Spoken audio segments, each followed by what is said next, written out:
কাশীপুর উদ্যানবাটি বা রামকৃষ্ণ মঠ, যা কাশীপুর হলো রামকৃষ্ণ মঠ ও মিশনের একটি শাখা কেন্দ্র। এই কেন্দ্রটি উত্তর কলকাতার কাশীপুর অঞ্চলে অবস্থিত। রামকৃষ্ণ পরমহংস 1885 সালে 11 ডিসেম্বর থেকে 1886 সালের 16 আগস্ট তার প্রয়াণ পর্যাপ্তে কাশীপুর উদ্যানবাটিতে বাস করেছিলেন। এবার বলে রাখি কাশীপুর উদ্যানবাটি আপনি আসবেন কি করে। প্রতি বছর 1 জানুয়ারিতে এখানে বিশাল ভিড় হয়। সব মানুষরা ভোর 5টা, 4টে, 3টে থেকে চলে আসে এখানে দর্শন করার জন্য। যারা হাওড়া সাইড থেকে আছেন তারা হাওড়া স্টেশন থেকে ডাইরেক্ট অপর সাইডেই ফেরিঘাট পাবেন। সেই ফেরিঘাট ধরে বাগবাজার ফেরিঘাটে আসবেন। এসে ওখানে এক অটোতে আপনি কাশীপুর উদ্যানবাটিতে চলে আসতে পারবেন। যারা নর্থ কলকাতা, বারাসাত এই সাইড থেকে আসেন তারা ডাইরেক্ট যদি বাসে করে আসেন সিথির মোড়ে আসবেন। সিথির মোড়ে নেমে ওখান থেকে অটো করে ডাইরেক্ট কাশীপুর। ট্রেন লাইনে শিয়ালদা থেকে দমদমে আসবেন। দমদমে নেমে সিথির মোড় আসবেন। সিথির মোড় থেকে অটো করে কাশীপুর উদ্যানবাটি। তাছাড়া আপনারা গুগল ম্যাপ করে আসতে পারবেন।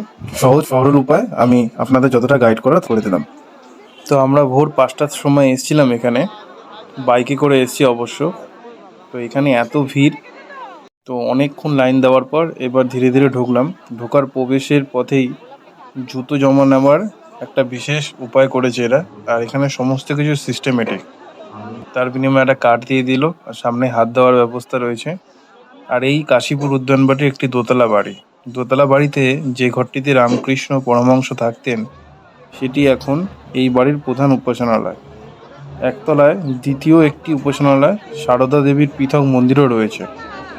রামকৃষ্ণ সঙ্গে কাশীপুর উদ্যানবাটি বিশেষ গুরুত্বপূর্ণ একটি মঠ, কারণ এই বাড়িতে রামকৃষ্ণ পরমহংস তার সন্ন্যাসী শিষ্যদের সন্ন্যাস গ্রহণ ও সংঘবদ্ধভাবে জনসেবার কাজে উদ্বুদ্ধ করেছিলেন, যা বাস্তবায়িত করতে পরবর্তীকালে স্বামী বিবেকানন্দ রামকৃষ্ণ মঠ ও মিশন প্রতিষ্ঠা করেন। হিন্দু ধর্মাবলম্বীদের কাছে এই উদ্যানবাটিটি একটি তীর্থস্থানের মর্যাদা পায়।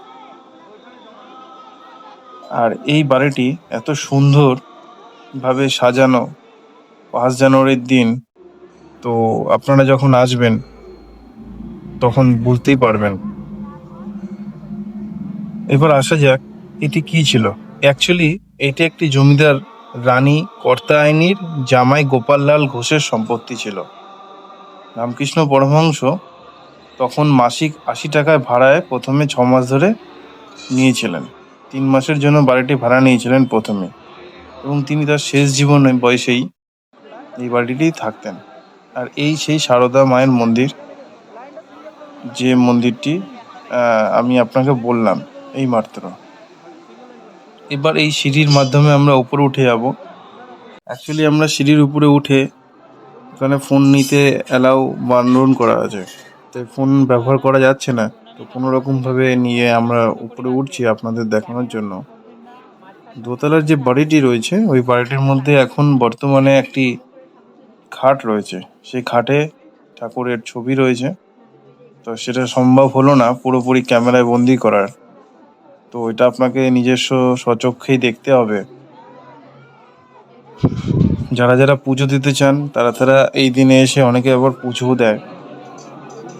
আর বেরোনোর পথে এখানে সবাই নজরদারি করে রেখেছে কি ক্যামেরা ব্যবহার করছে কিনা।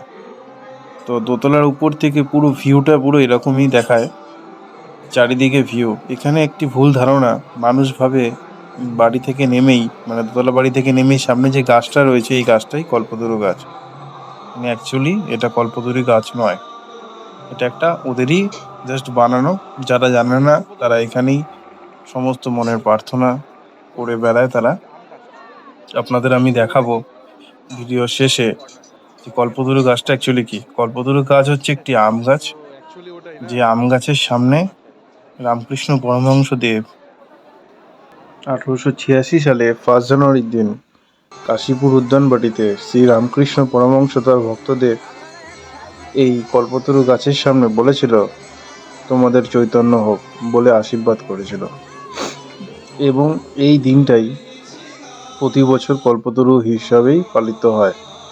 এই কল্পতরু উৎসবে সবাই বছরের প্রথম দিন তাদের সমস্ত ইচ্ছা এই কল্পতরু গাছের সামনে এসেই বলে। এই সেই কল্পতরু গাছ যা গাছের কোনায় এবং প্যান্ডেলের কোনায় রয়েছে। এটা অনেকেই জানে না, সবাই ভুল গাছের সামনে গিয়ে তার মনস্কামনা পূরণ করে। পরের বার যখন আসবেন আপনারা তখন দেখবেন এরকম একটা আম গাছ রয়েছে স্টেজের পাশে, এবং বাড়ি থেকে অনেকটা দূরে। বাড়ির পাশের যে গাছটা সেই গাছটা নয়।